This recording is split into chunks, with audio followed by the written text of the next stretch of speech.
O dilúvio não cessou durante 40 dias, e as águas subiram e levaram o barco bem acima da terra.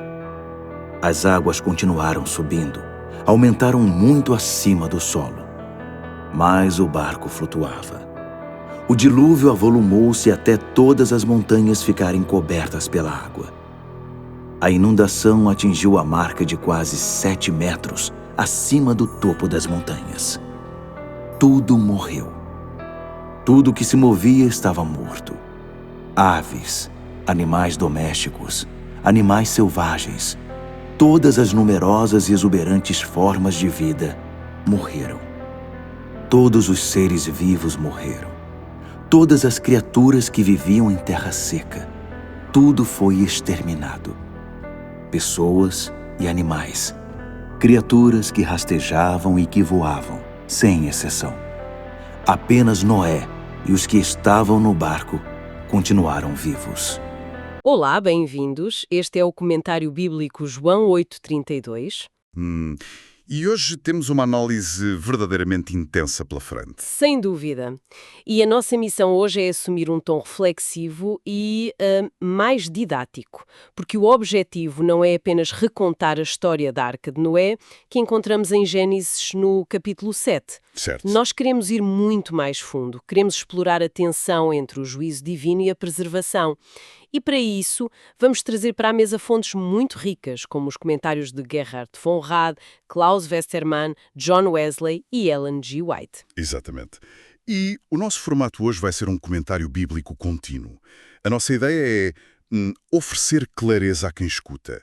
Não queremos que isto seja apenas um estudo académico árido e distante, sabem? Pois não, de todo. 7 ao 23 e ver o que realmente está lá escrito. E é engraçado que digas isso porque muitas vezes ouvimos esta narrativa na escola bíblica como se fosse apenas uma história infantil. Pois, com os animais adoráveis. Exato, os animais a entrarem aos pares, girafas a espreitar pela janela, arco-íris. Mas a nossa missão hoje é revelar a profunda gravidade e a estrutura literária que é super intencional por parte dos autores originais. Nem mais. E essa intencionalidade começa logo com a progressão inexorável do dilúvio. O texto está dividido, de forma deliberada, em 3 ondas literárias. A primeira foca-se puramente na água. Ok, vamos dissecar isto, porque a forma como a água é descrita é aterradora. Eu gosto de usar uma analogia aqui. A primeira onda do texto usa verbos de elevação de uma forma muito específica. Quais são os verbos exatamente? O texto diz que as águas subiram, depois que aumentaram, depois que se avolumaram grandemente. E é como, imaginem uma sinfonia. Estou a ver. Os instrumentos vão sendo adicionados um a um, até criar um som ensurdecedor, sem qualquer pausa. Não há reversão. É como estar num compartimento fechado e a água não para de subir pelos tornozelos, joelhos, até cobrir tudo. Uau, essa imagem da sinfonia a crescer capta perfeitamente a atenção. E o que é fascinante aqui é a precisão matemática que o texto hebraico traz no versículo 20. Matemática? Como assim? Sim, o comentador John Wesley destaca muito isto. O texto afirma que a água subiu 15 côvados para cima dos cumes mais altos. Espera, 15 côvados, isso dá o quê em metros?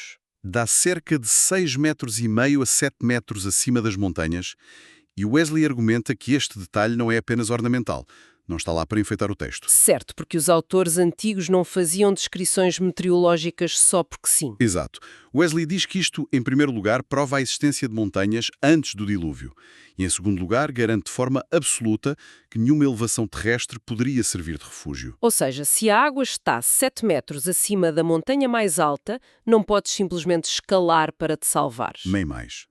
O juízo foi total por design, e não apenas um acidente geológico regional ou uma cheia num vale. Não havia escapatória física. O que nos leva a uma ligação causal inevitável, porque, repara, se a água cobriu todos os refúgios físicos, o que é que acontece à vida que dependia da terra firme? Pois, a narrativa tem de mudar o foco. E muda. Entramos na segunda onda literária, a morte universal.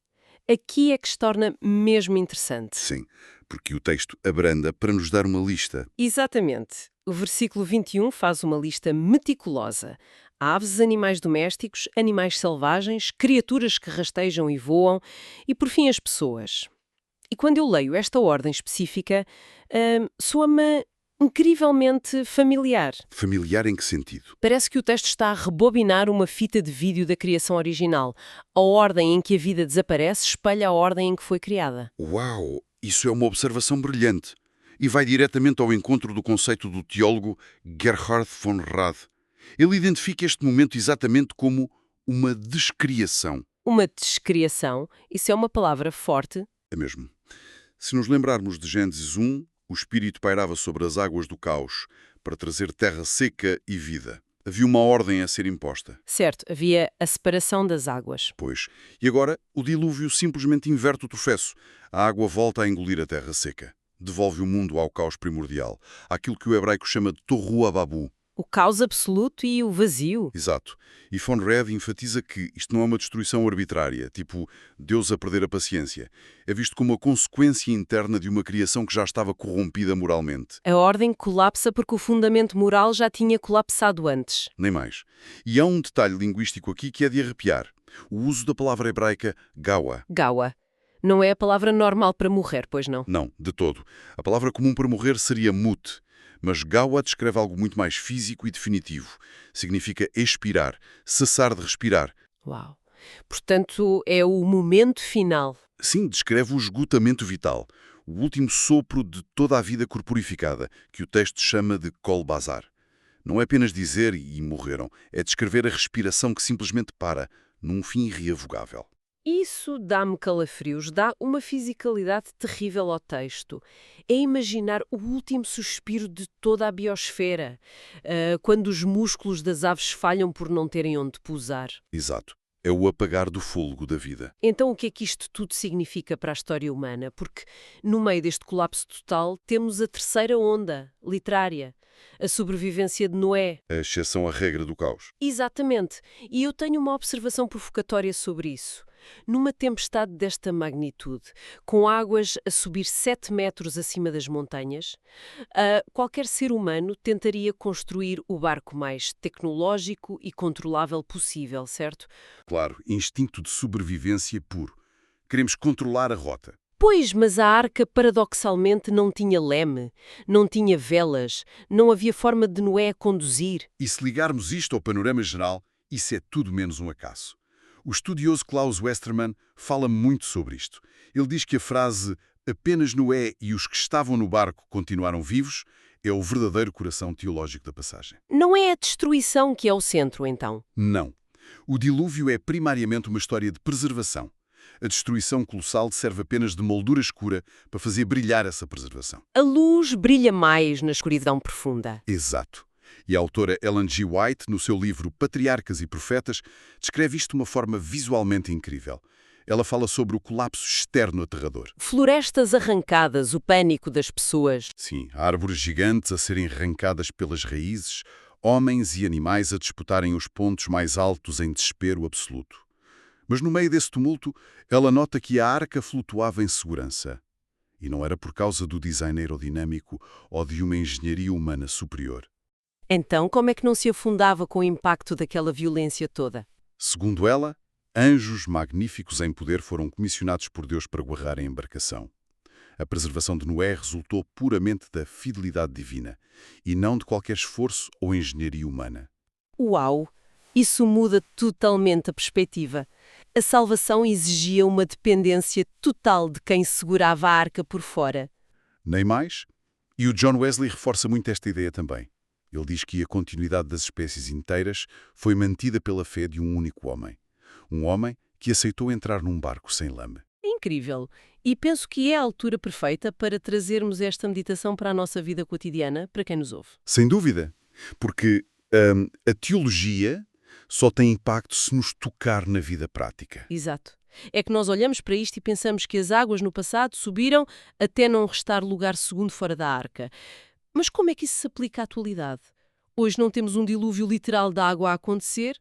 Graças a Deus. Pois não, mas enfrentamos outros tipos de dilúvios, não achas? Absolutamente. Hoje temos dilúvios de vazio existencial, dilúvios de ruído ensurdecedor constante das redes sociais, da pressão da sociedade, dilúvios de indiferença. E o mais assustador é que essas águas também sobem vagarosamente. Sim, não damos por elas de imediato. Começam por cobrir apenas os tornozelos e, de repente, Ameaçam cobrir tudo o que parece estável nas nossas vidas. As nossas famílias, as nossas convicções, a nossa paz mental. E nós tentamos subir para as nossas próprias montanhas artificiais, para fugir. Exato. Isto levanta uma questão importante para todos nós. A questão fundamental não é se o dilúvio de crises chega ou não à nossa vida. Ele vai chegar. Faz parte da condição humana. Certo. A verdadeira questão é onde nos encontramos quando ele finalmente chega.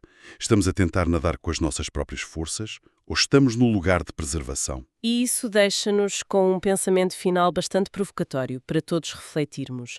Se o dilúvio foi uma forma drástica de o Criador lidar com uma ordem que se virou contra o seu próprio fundamento moral, e se a arca representava o único refúgio sustentado não por mãos humanas, mas pela pura fidelidade divina.